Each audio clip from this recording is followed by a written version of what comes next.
Hello बच्चों, let's read the question. A charged particle would continue to move with a constant velocity in a region wherein which of the following condition is not correct.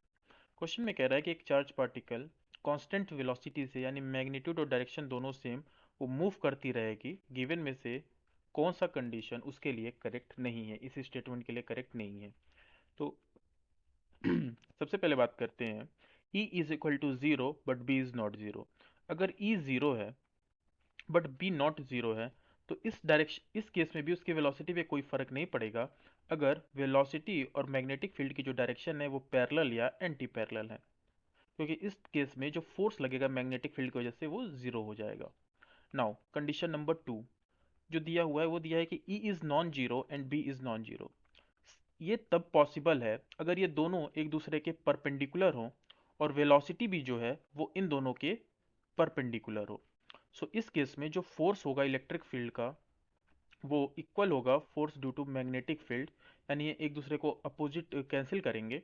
सो जो net force आएगा वो अभी भी zero होगा और particle अपनी same velocity से चलती रहेगी। सो इसमें भी पॉसिबल है। थर्ड है E is non zero but B is zero. इस केस में पॉसिबल नहीं है क्योंकि इस केस में इलेक्ट्रिक फील्ड जो है इलेक्ट्रिक फील्ड का फोर्स वेलोसिटी के अलोंग ही लगता है, मोशन के डायरेक्शन के अलोंग ही लगता है। तो इस केस में जो फोर्स लगेगा तो एक्सेलरेशन प्रोड्यूस होगी और एक्सेलरेशन प्रोड्यूस होगी तो वेलोसिटी जो है वो वेरिएबल होगा। तो इस केस में ये पॉसिबल नहीं है। And D is E is equal to zero B is equal to zero, तो जाहिर सी बात है कोई इलेक्ट्रिक कोई फील्ड नहीं है, कोई फोर्स नहीं होगा, वेलोसिटी कांस्टेंट होगी।